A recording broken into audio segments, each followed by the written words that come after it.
നമുക്ക് ഡൗട്ടായിട്ട് വന്ന time and വർക്കിൽ ഒരു ക്വസ്റ്റ്യൻ നോക്കാം. NDPCക്ക് ചോദിച്ച ക്വസ്റ്റ്യൻ ആണ്. ഓക്കെ, ഒരു contractor undertakes to complete a work in 250 days, 250 ദിവസത്തേക്കാണ് അയാൾ വർക്ക് തീർക്കാൻ ഉദ്ദേശിച്ചിരിക്കുന്നത്. 300 പേരെ എന്ത് ചെയ്തു, 50 ഡേയ്സ് വേണ്ടി എടുത്തു. They complete half of the work, പകുതി തീർത്തു. He reduce the number of workers to 100 who only work for 120 days, after which there are 20 days of holidays ഉണ്ട്. How many workers must be employed after holidays കഴിഞ്ഞ് എത്ര പേരെ വെക്കണം for the remaining period to complete the work on time 250 ദിവസം തുടങ്ങി തീർക്കണമെന്ന് പറഞ്ഞാൽ 250 ദിവസം തന്നെ തീർക്കണം. അപ്പോൾ ഇവിടെ നമുക്ക് ഏറ്റവും ഇമ്പോർട്ടൻ്റ് ആയിട്ട് പഠിക്കേണ്ടത്, നിങ്ങൾ 2 ക്ലാസ് ഓൾറെഡി ഏകലവ്യ ബാച്ചിലെ ക്ലാസ് കണ്ടു കാണും. ടൈം വർക്ക് എന്താണ്, അതിൻ്റെ ബേസിക് കാര്യങ്ങളെല്ലാം. അപ്പോൾ ഇവിടെ 300 വർക്കേഴ്സ് 50 ഡേയ്സ് വർക്ക് ചെയ്യുമ്പോൾ പകുതി ഹാഫ് ഓഫ് ദ വർക്ക് ആയി എന്ന് പറഞ്ഞാൽ അതിൻ്റെ അർത്ഥം എന്താണ്? ഫുൾ വർക്ക് എന്ന് പറഞ്ഞാൽ എത്ര ആയിരിക്കും? 300 വർക്കേഴ്സിന് 50 ദിവസം, അതായത് 300 × 50, 5 3 15 3 0 15,000 ആണ്. 15,000 വർക്കിംഗ് അവേഴ്സ് അല്ലെങ്കിൽ വർക്കേഴ്സിൻ്റെ അവേഴ്സ് അങ്ങനെ വേണമെങ്കിൽ പറയാം. അതിനാണ് ടോട്ടൽ വർക്ക് എന്ന് പറഞ്ഞത്. ആ 15,000 ആണ് പകുതി എന്ന് പറഞ്ഞാൽ ടോട്ടൽ എത്ര ആയിരിക്കും? 30,000 യൂണിറ്റ് ആയിരിക്കും എന്ന് പറയുന്നത് ടോട്ടൽ വർക്ക്. അതിൽ 15 ഇങ്ങോട്ടും 15 ഇങ്ങോട്ടും. ഓൾറെഡി ഈ 15,000 എന്ത് ചെയ്തു? കംപ്ലീറ്റ് ചെയ്തു. ഈ ഒരു അടിയിലോട്ട് വന്നാൽ സെറ്റാണ്.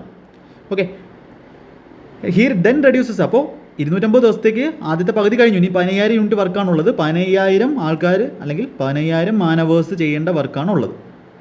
നമ്പർ ഓഫ് വർക്കേഴ്സ് എത്തായി 100ആയി.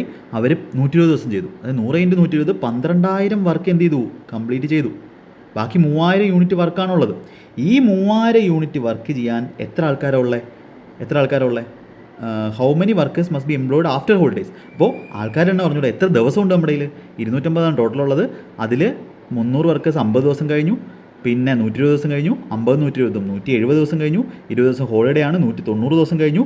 ടോട്ടൽ ഇനി ബാക്കി എത്ര ദിവസമുണ്ട്? 190 ദിവസം കഴിഞ്ഞു 250-ൽ, ബാക്കി 60 ദിവസം ഉള്ളത്. അപ്പോൾ ടോട്ടൽ 3,000 മാനവേഴ്സ് ഉണ്ട്. അല്ലെങ്കിൽ 3,000 എന്ന് പറഞ്ഞാൽ ഇതിനകത്ത് ആരൊക്കെ വരും? Number of people into number of days വരും. അപ്പോൾ അതിനകത്ത് നമ്പർ ഓഫ് ഡേയ്സ് കൊണ്ട് ഡിവൈഡ് ചെയ്താൽ നമുക്ക് എന്ത് കിട്ടും? ആൾക്കാരുടെ എണ്ണം കിട്ടും.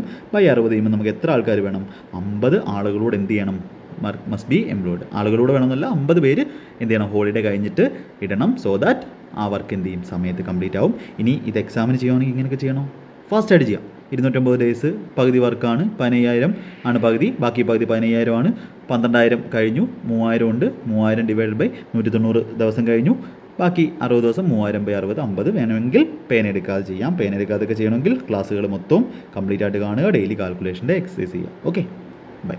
മാക്സിമം ഷെയറിങ് കൂടെ ചെയ്ത് കൊടുക്കാം കേട്ടോ. സബ്സ്ക്രൈബ് ചെയ്യാത്തവർ സബ്സ്ക്രൈബ് ചെയ്യുക.